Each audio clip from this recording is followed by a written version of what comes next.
যাচ্ছি এখন দাদা বৌদির বিরিয়ানি খেতে। বেরিয়ে গেছি অ্যাজ ইউজুয়াল, আমরা সবসময়ই লেট।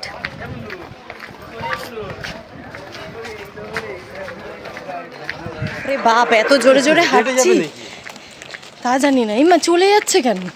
হেঁটে গেলে তো পাবো না ট্রেন। উফ বাবা,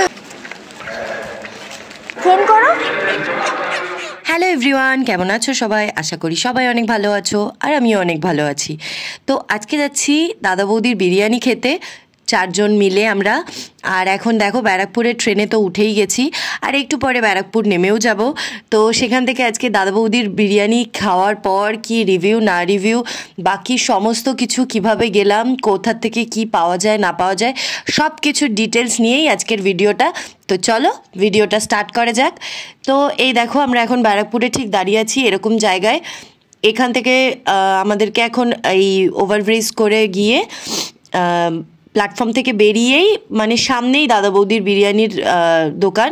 তো চিনতে এমন কিছু অসুবিধা হবে না কারোরই। এখানে একটা কথা বলে রাখি, অনেকে বলতেই পারে যে আমরা তো চিনি, আবার নতুন করে চেনানোর কি আছে। তো যারা এখনো পর্যন্ত যায়নি, যারা আমার মতো পাবলিক, যারা এখনো পর্যন্ত দাদা বৌদি যায়নি, যেমন আমারই এটা ফার্স্ট টাইম ছিল, তো তাদের ক্ষেত্রেই আমি বললাম, ঠিক আছে? আর এখানে গিয়ে তো বাপরে বাপ, একটা যা লাইন দেখে আমি তো পুরো অবাক যে এত লাইন পড়ে গেছে এই টাইমটাতেই। আমরা একদম খুব পারফেক্ট টাইমে 1:30টার মধ্যে ঢুকে গিয়েছিলাম ওখানে, কিন্তু তারপরেও গিয়ে দেখি এত লাইন। যাই হোক, খুব বেশিক্ষণ লাইনে দাঁড়াতে হয়নি, লাইন খুব তাড়াতাড়ি টানছে। তো এই যে লাইনে দাঁড়িয়ে পড়েছি সবাই মিলে, আর আমাদের ওই 20 মিনিট মতো সময় লেগেছে লাইনে। তো যাওয়ার পরে, সামনে যাওয়ার পরে ওরা আমাদেরকে বলল যে আমরা নিচেও বসতে পারি, বাকি ওপরেও বসতে পারি। আর এই দেখো এখানে তোমাদেরকে মেনু কার্ডটা হালকা করে দেখিয়ে দেওয়ার চেষ্টা করলাম। তো যেটা বলছিলাম, তো নিচে যদি বসি তাহলে আমাদেরকে মানে শেয়ার করতে হবে, অন্যরাও বসবে। আর যদি আমরা ওপরে বসি তাহলে পার্সোনালভাবেই বসতে পারবো 4 জন একসাথে। তো আমরা সেটাই প্রেফার করলাম, সেই জন্য আমরা ফার্স্ট ফ্লোরে আমরা এখানটাতে খাবো। আর জায়গাটা সত্যি ভীষণ সুন্দর, কেন কি ভেতরটার ডেকোরেশন খুব সুন্দর, আর খুব কি বলবো, চুপচাপ টাইপের, বেশি ক্যাওয়াস নেই। তো এই জন্য আমার বেশ ভালোই লেগেছে জায়গাটা। তো চারপাশটা আমি দেখিয়ে দেবো, দাঁড়াও। তার আগে আমরা মেনুটা সিলেক্ট করে নিয়ে আগে অর্ডারটা দিয়ে দিই, কেন অর্ডার আসতেও একটু সময় লাগবে। তো ততক্ষণে আমরা চারপাশটা ভালোই সুন্দর করে দেখে নিতে পারবো। তো এখানে এখন ডিসকাশন চলছে কি নেওয়া হবে কি নেওয়া হবে না।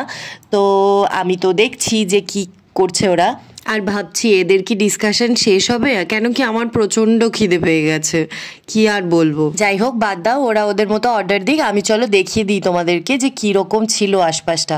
তো দেখো এই জায়গাটা আমার কিন্তু বেশ ভালো লেগেছে। তোমাদের কেমন লেগেছে ভিডিওটা দেখে অবশ্যই কমেন্ট করে জানিও কিন্তু।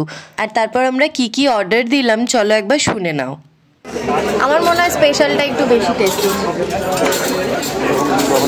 এখন আমরা বসে আছি খাবার অর্ডার দিয়ে। আমরা অর্ডার করেছি 3টে মাটন বিরিয়ানি, একটা চিকেন বিরিয়ানি, 4টে ফিশ ফ্রাই, আর গ্রিন স্যালাড, 2টো গ্রিন স্যালাড। এই ফিশ ফ্রাইটা খেলে কেমন লাগছে? অসাম ফিশ ফ্রাই, কিন্তু বাজেটটা বেশি। কত নিচ্ছে? 200 পার পিস। তোমাকে আলু ভাজাও তো দিয়েছে, ফ্রেঞ্চ ফ্রাই 5 টাকার আলু ভেজে দিয়ে দিয়েছে। এটা হলো ভুজ পক্সি। তুমি তুমি কারণ কে? কিন্তু আমিও বলবো ভালো, কিন্তু কিন্তু এখানে কিন্তু ছিল, কিন্তুটা না ওই রেঞ্জি বেশি। আলু ভাজা খাতে হবে আমাদের 10 টাকা পড়ে গেল। এই মহারানী লস করে দিতে। যাই হোক, হাসি মজায়, আর যেটা মেনলি আমরা গিয়েছিলাম একটু রিফ্রেশমেন্ট, গল্প করা, সেগুলো করতে করতে আমাদের বেশ ভালোই কাটছিল। আর এখানে খাওয়া দাওয়াও চলছে। বিরিয়ানিটা সত্যিই টেস্টি ছিল, মানে আমার তো খুব ভালো লেগেছে। এরকম জুসি বিরিয়ানি আমার খুব মানে ভালো লাগে। তো সেরকমই ছিল বিরিয়ানিটা। তারপর আমরা দুজন বেশ ভালোই গল্প করছিলাম, যদিও সেগুলোর ভয়েসগুলো তোমাদেরকে দিতে পারছি না, কারণ ওখানে একটা খুবই সফট মিউজিক বাজছিল, যেটাতে আমার কপিরাইট চলে আসতে পারে। তো সেই জন্য আর আমি ওই ভয়েসটা দিলাম না। তো এখানে দেখো আমি তো পুরো জমিয়ে খাচ্ছি, আর আমার না প্রথম থেকেই মানে আমার বাড়িতেও তো গ্রামে, তো আমি কলা পাতায় খেতে খুবই পছন্দ করি। আর এখানে এই জিনিসটা দেখে আমার ভীষণ ভালো লেগেছে। এখানে তোমাদেরকে স্টিলের থালার ওপরে কলাপাতা দিয়ে তার উপরে বিরিয়ানিটা সার্ভ করে, যেটা আমার কাছে খুব ভালো লেগেছে। আরেকটা জিনিস এখানে বলে রাখি, একটা আছে স্পেশাল, একটা আছে নর্মাল। এখানে একটা কনফিউশন ক্রিয়েট হয়, যেটা আমাদের ক্ষেত্রেও হয়েছিল, যে স্পেশাল বিরিয়ানি মানে হয়তো সেটা আরও কিছু অন্যরকম হবে, টেস্টি হবে। বাট তারপর আমরা ওনাদের থেকে শুনে নিলাম যে স্পেশালের কি আলাদা ব্যাপার আর নর্মালি কি আলাদা ব্যাপার। তো ওনারা পুরো ক্লিয়ারলি বলে দিল, স্পেশালে শুধু এক্সট্রা রাইস থাকবে, একটা এক্সট্রা চিকেন বা মাটন যদি অর্ডার করা হয় তাহলে মাটন থাকবে। মেইনলি রাইসের কোয়ান্টিটিটা অনেকটা বেশি। কেমন লাগলো? ভালো, যথেষ্ট ভালো, যথেষ্ট ভালো। আর এবার আমি জিজ্ঞেস করছিলাম যে কেমন লাগলো বিরিয়ানিটা বলো, তো বলছে ওইটাই যে খুবই টেস্টি ছিল বাট রেঞ্জ বেশি। আর এবার চলে আসলাম লিফটের সামনে, আর লিফটেও উঠে গেলাম। লিফটে এসে আমরা একটু জিজ্ঞেস করছিলাম, তোমরাই শুনে নাও কি জিজ্ঞেস করছিলাম। তোর একটা খারাপের জন্য কেউ এখানে মানে ইয়ে হয়ে যাবে, আমার মতো মানে কিছু ভুল হলে ম্যানেজারকে বলো, এই করেছে যেন কালকে। আচ্ছা দাদা বৌদি কি এখনো আছে? হ্যাঁ আছে না, বয়স হয়ে গেছে তো, আসে মাঝে মাঝে টোটো করে আসে, দেখাশোনা করে, দেখে সবাই দাদা যে ছিল, যে দাঁড়িয়ে ছিল চশমা করে, খেয়াল করে। হ্যাঁ দেখবেন, আমি বলে দেবো, আমি ইশারা করে দেবো ওইটাই। আচ্ছা আচ্ছা, একটা কাউন্টারে বসে, হ্যাঁ দুটো ছেলে একটা কাউন্টারে বসে রয়েছে। ভিতরে যে লম্বা করে যায় না, বসায় না লোকটা,